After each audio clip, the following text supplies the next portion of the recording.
Ayan, isang maganda at mapagpalang gabi po sa bawat isa sa atin, purihin ng ating Panginoon.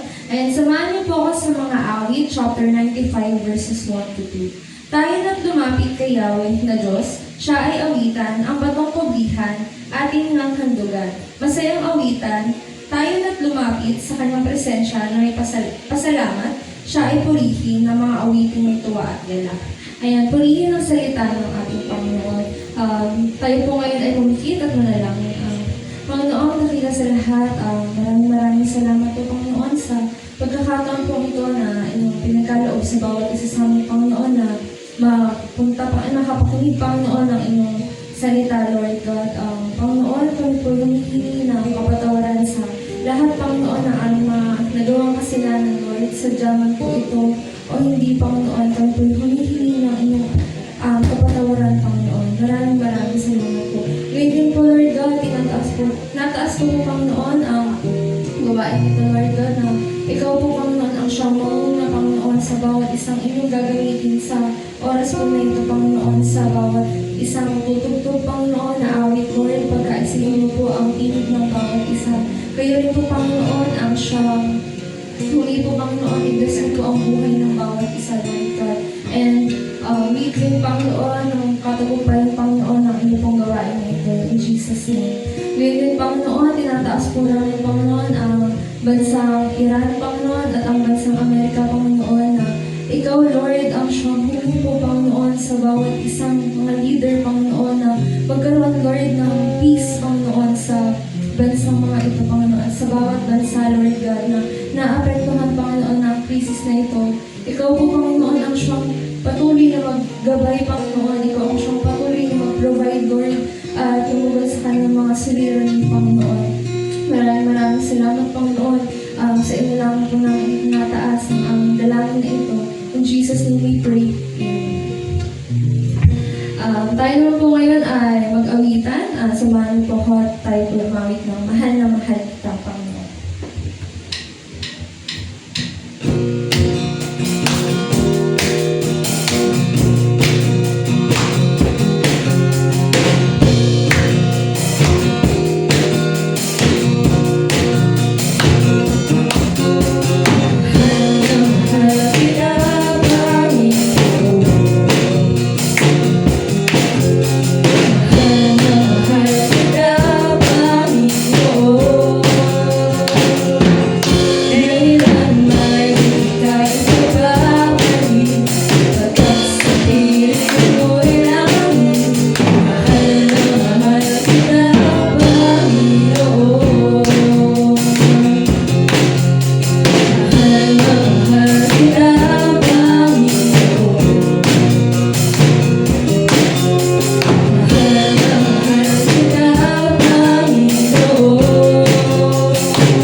po tayong umawit sa ating Panginoon.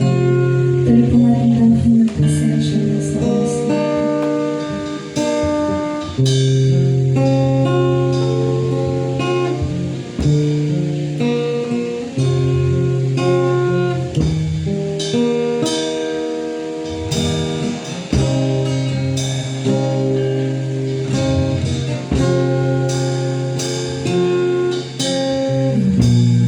Inyong kumahal,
makinig sa salita natin po.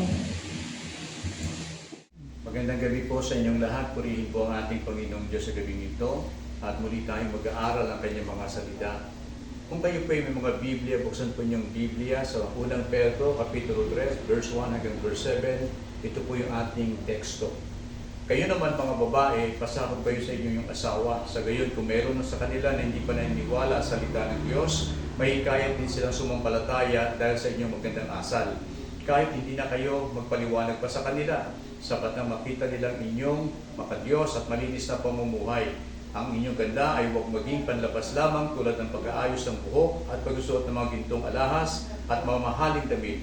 Sa halip pagyamanin ninyo ang kagandahang nakatago sa puso, ang kagandahang walang kupas na likha at maamo at papayapang diwa na lubhang mahalaga sa paningin ng Diyos.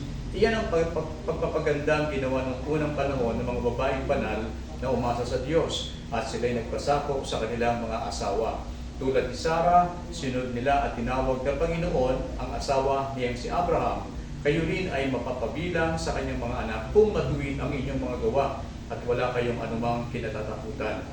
Kayo naman mga lalaki, unawain ninyo at pakitunguhang mabuti ang inyong asawa sapagkat sila'y mas mahina at sila'y kasama ninyong tatanggap ng buhay na kaloob ng Diyos. Gayon o gawin ninyo ito upang walang maging sagabal sa inyong mga panalangin. Ang Diyos po magpapala sa kanyang buhay at banal na salita. Kung papansinin po natin, ito pong sulat ni Apostol Pedro para po sa mga mananampalataya, ay dito po ay binibigyan din dito yung tungkulin po ng lalaki at ng babae o mag-asawang lalaki at babae. At kung mapapansin po natin dito, sabi nga po, dito ay binibigyan diin ni Apostol Pedro ang tungkol po sa isang tahanan at ang pagsasama ng mag-asawa. Ngayon, kung titignan po natin dito, kasi more binibigyan emphasis po dito ang tungkol po sa pamumuhay mag-asawa. At sabi nga po na ng mundong ito, dahil may mga pagsasama daw po na kung saan ay hindi maganda, kung kaya sa buhay ng mga mananampalataya, kapag ito daw po ay nangyari, ay ganoon na lamang daw po ang pagpintas ng mundong ito doon sa pagsasamang yaon. Subalit ipinapakita po dito na kung saan ang mga mananampalataya po ay dapat maging maingat po sa kanilang pamumuhay at magpakita ng isang magandang halimbawa upang ito daw po ay maging asin at liwanag daw po sa mundong ito na ito ay makikita ng mga taong wala pa sa ating Panginoon. Magpakita ng magandang halimbawa kung papaano si Kristo o papaano nila ipinapamuhay si Kristo sa kanilang mga buhay. Ngayon po, kung papansinin natin, binibigyan din dito ni Apostol Pedro ang tungkulin po unang-una po ng babae. In fact, sinabi po ng salita ng ating Panginoong Diyos, dito ay binigyan din dito sa verse 1, sabi nga sa mga babae, magpasakop kayo, o kayong mga babae, magpasakop kayo sa inyong asawa. So dito ay binibigyan din yung duty po ng isang babae na kailangan daw po na kung saan ay magpasakop po siya sa kanyang asawa. At kung mapapansin po natin dito, yung word na submit na ginamit po dito ng salita ng ating Panginoong Diyos ay sabi nga pong ganyan, is a decision to voluntarily place yourself under your husband's authority. Ibig sabihin po dito, kailangan daw po ito isang uri daw po ng desisyon na kung saan ay voluntary, inilalagay niya ang kanyang sarili sa pamamahala daw po ng kanyang asawang lalaki. At kung makikita po natin dito, sabi nga po, yung pagsasabit daw po dito ng babae ay pagpapakita ng paggalang po no, doon sa kanyang asawang lalaki. So mahalaga po ang sinasabi po dito ng salita ng ating Panginoong Diyos. Kasi kung makikita rin po natin, ito rin po ang winika po ni Apostol Pablo. Doon po sa Efeso chapter 5, makikita po natin yan, beginning verse 21. Sabi nga po ng salita ng ating Panginoong Diyos ay ganito. Sabi niya, pasakop kayo sa isa't isa bilang tanda ng inyong paggalang kay Kristo. Mga babae, pasakop kayo sa sarili ninyong asawa tulad ng pagpapasakop ninyo sa Panginoon. At yan ay sinasabi po at binibigyan diin ng salita ng ating Panginoon Diyos. Bakit? Binigyan dito ng diin ng Panginoon, sabi niya, sapagkat ang lalaki daw po ang ulo ng kanyang asawa. Tulad ni Kristo na siyang ulo ng iglesia na kanyang katawan. at siya ang tagapagligtas nito. Kung paanong nasasakop ni Kristo ang iglesia, gayon din naman ang mga babae ay dapat pasakop ng lubusan sa kanilang asawang o sa kanilang sariling asawa. Kaya yan ay makikita po natin dito na yan ay binibigyan din po ni Apostol Pablo. Kung makikita natin, isa po yung kanilang turo ng mga apostol ay binigay sa kanila ng ating Panginoong Jesucristo. Alam mo ninyo kapag pinag-uusapan po natin yung salitang pagpapasakop, ay para bagang kung minsan ito po ay napakahirap ganapin ng mga asawang babae sa kanilang asawang lalaki. Kasi kung iniisip po nila, kung minsan para bagang ito daw po ay para bagang isang salita na kung saan ay pagpapakita daw po ng kahinaan. O kaya naman daw po ay kung makikita po natin dito na parang bagang sila'y inaangipin. But ang katotohanan po ay hindi po ganito. Sabi nga po ganyan, this is not, sabi nga po, slavery for the husband. Sabi nga, this is not slavery for the husband is also submit to Christ. They are both living under the lordship of Jesus Christ. There can only harmony. So, ibig sabihin po dito, hindi naman po ipinapakita dito ng pagpapaalipin po. Pero pinapakita dito dahil ito po ay utos ng ating Panginoon, dapat lamang po silang sundin kung ano daw po ang sinasabi po ng ating Panginoon. Dahil sila daw po ay nagpapasakop po sa ating Panginoon at para magkaroon ng harmony doon po sa loob ng isang tahanan, ay kailangan daw po ay sundin nila ang sinasabi ng ating Panginoong Jesucristo. Sabi nga po ganyan, hindi naman po headship is not dictatorship. At kapag ginanap po nila ito sa harapan ng ating Panginoong Diyos, ay makikita natin na magiging maayos po ang kanilang lakad po sa ating Panginoon. Kasi hindi lamang ipinapakita dito yung pagpapasakop po ng babae, kundi ang pagpapasakop din po ng lalaki sa ating Panginoong Jesucristo. At kung sila ay gaganap ng kanilang mga tungkulin po sa harapan ng ating Panginoong Diyos, ay tunay na magiging maayos ang takbo po ng pamilya. Kaya po, yan ay isa sa mga binibigyan din po ng salita ng ating Panginoong Diyos. Kaya nga po, kailangan daw po merong voluntaryo na inilalagay niya ang kanyang sarili sa pamamahala ng kanyang asawang lalaki. At yan ay utos po ng ating Panginoon at marapat lamang po na ito ay ating sundin. Ngayon po, ipinapakita dito ng salita ng ating Panginoong Diyos. Sabi nga po ganyan, pangalawa, pinakita daw po dito, kung meron sa kanila na hindi pa naniniwala sa salita ng Diyos, mahihikayat din sila na sumama dahil sa inyong magandang asal.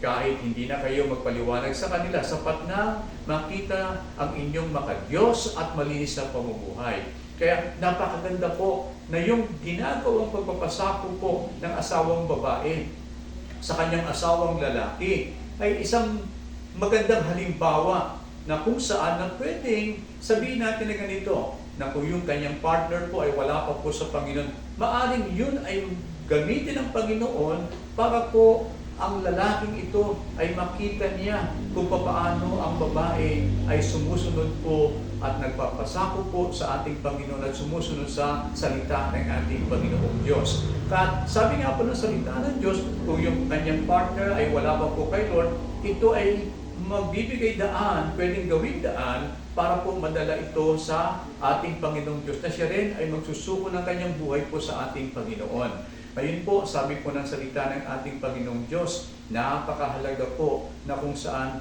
dito ay binibigyan diin ang yung sinasabing kandake, yung pag-uugali, at hindi lamang po sa pamamagitan daw po ng salita. Sapagkat napakahalaga po, sabi nga pong ganyan, na sa ating pag-uugali ay dapat makita po ang liwanag po ng ating Panginoong Jesucristo. Paano naman daw po kung sabihin natin ay ganito?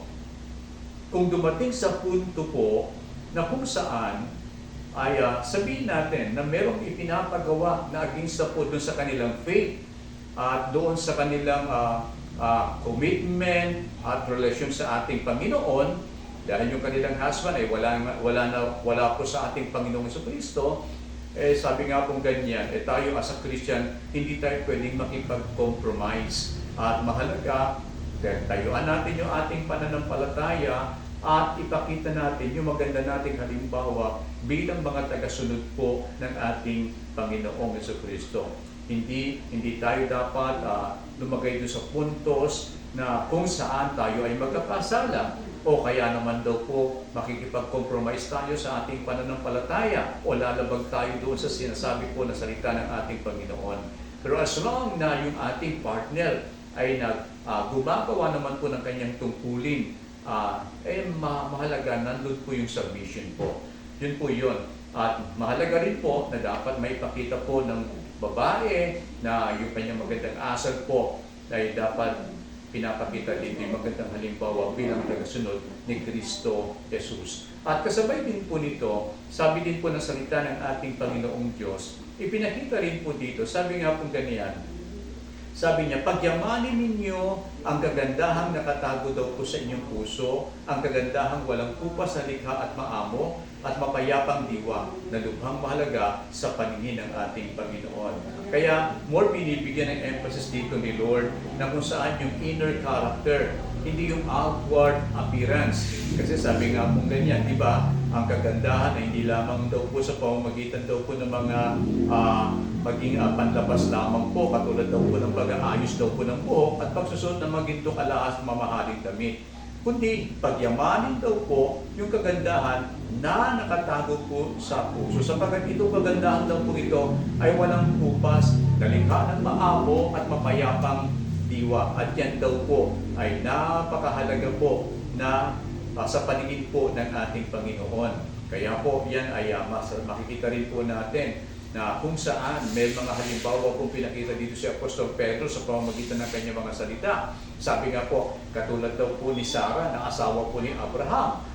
Yan ay binibigyan din niya dito na si Sarah daw po ay nakita natin na kung saan daw po, sabi nga po ng salita ng Diyos, na buhay na merong kabanalan at nagtiwala po siya sa ating Panginoong Diyos at nagpasakop po siya sa kanyang asawang si Abraham. At sabi nga pong ganyan, sinunod niya at tinawag ng Panginoon ang asawa niyang si Abraham. So kayo rin daw po ay mapapabilang sa kanyang mga anak kung matuwid ang inyong mga gawa at kung wala kayong anumang kinakatakutan. Kaya po, una makikita natin dito. Una, sinabi po ng Word of God, sabi nga, namuhay sila na mayroong kabanalan at patuloy na nagtitiwala po sa ating Panginoong Diyos anuman ang kanilang kalagayan. Pangalawa, nagpakita po sila ng pagpapasakop at pagsunod po sa kanyang asawa na si Abraham. Kaya nga po, yan ay binigyan diin ang salita ng Panginoon. Kaya kung ganito po ang makikita po sa ating mga buhay, ay tunay po na madadakila ang ating Panginoong Diyos sa buhay na ito. At magiging maayos po ang takbo po ng isang tahanan.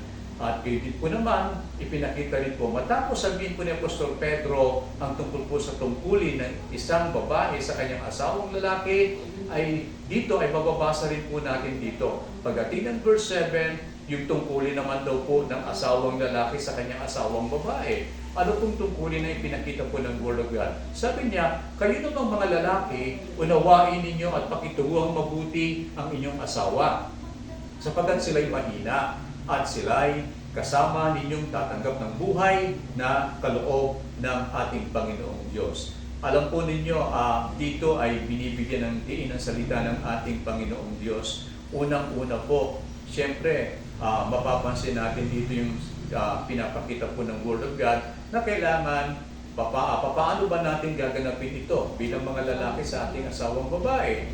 Unang-una, ipinakita diyan, sabi nga po, alam po ninyo, sabi nga po, kailangan daw po merong pag-ibig upang sa ganoon ay may pakita ang lahat ng ito. Kasi kung hindi po o kung wala pong pagmamahal, may papakita dito, mahirap pong maganap yung tungkulin ito eh. At sabi nga po ng salita ng Panginoong Diyos, napakahalaga po ang salitang pag-ibig diyan na may pakita at para mahakbangan po niya yung mga iba pang dapat niyang gawin po sa kanyang partner.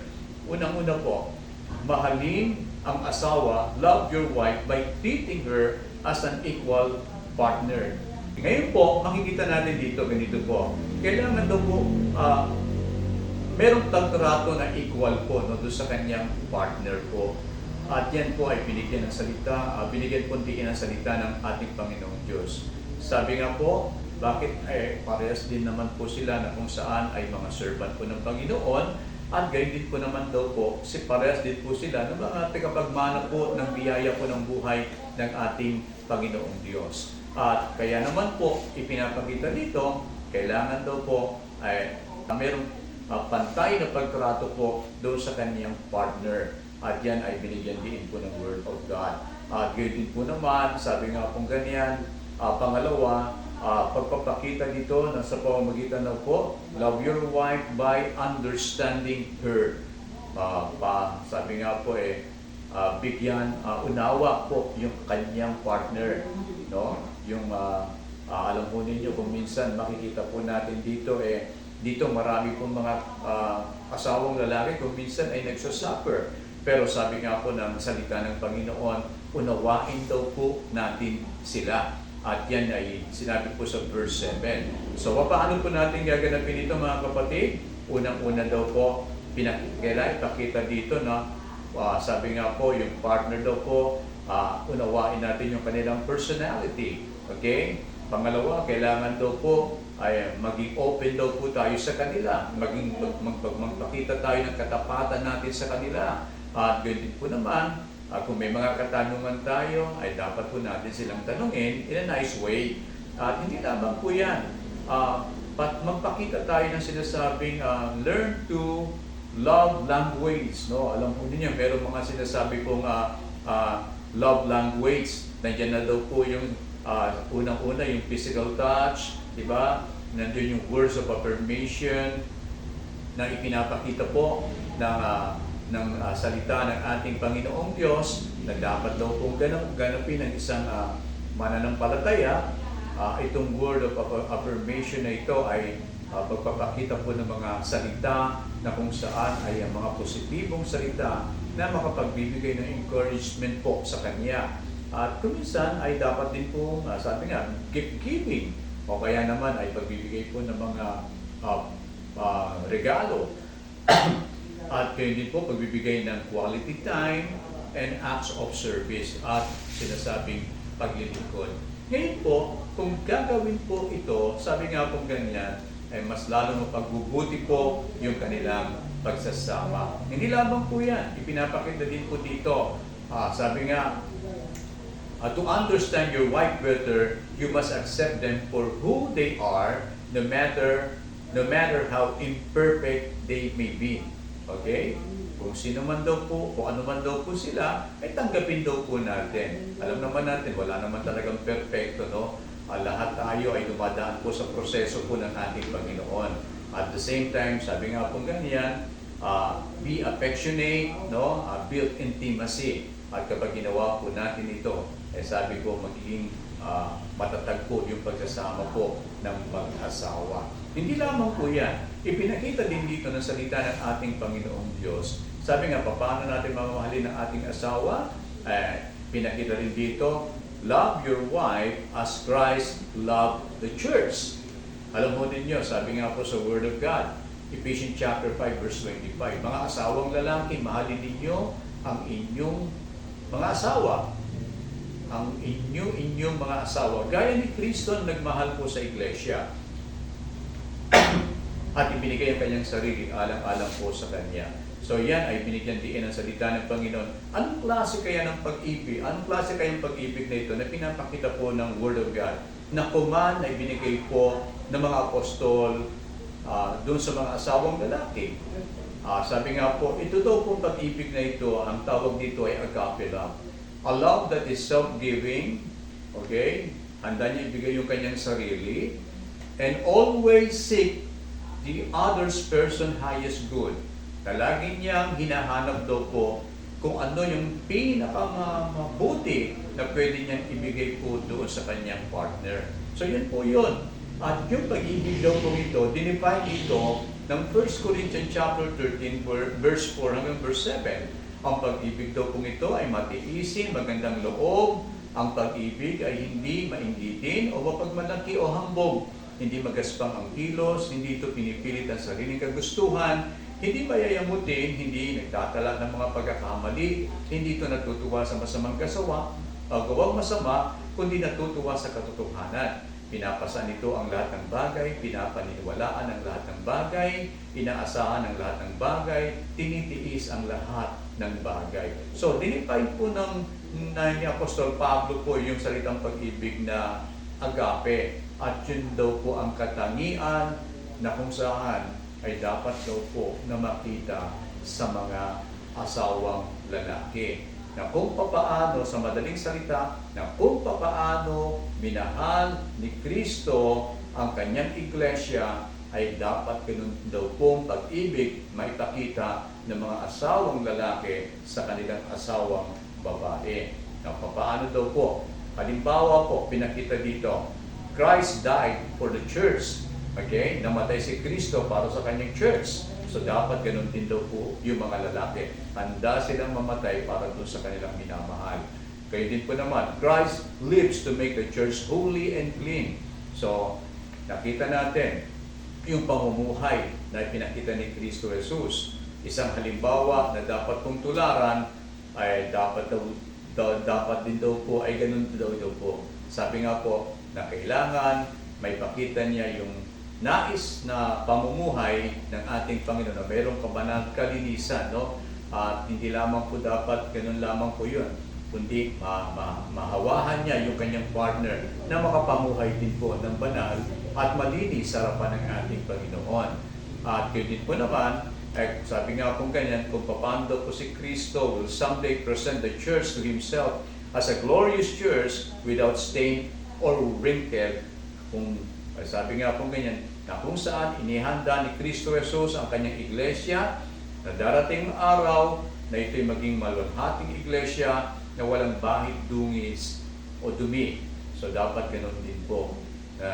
Sila'y patuloy na nagpapalakasan at patuloy na lumalakad ayon sa kalooban ng ating Panginoong Diyos at dumating yung pangyayari niyaon na ihanda ang isa't isa sa pagdating ng ating Panginoong Jesucristo. Kaya yun po yung pinapakita po ng salita ng Diyos. Tungkulin ng babae sa kanyang asawang lalaki, magpasakop, at tungkulin naman po ng lalaki sa kanyang asawang babae na kailangan daw po niya mahalin ang kanyang asawang babae.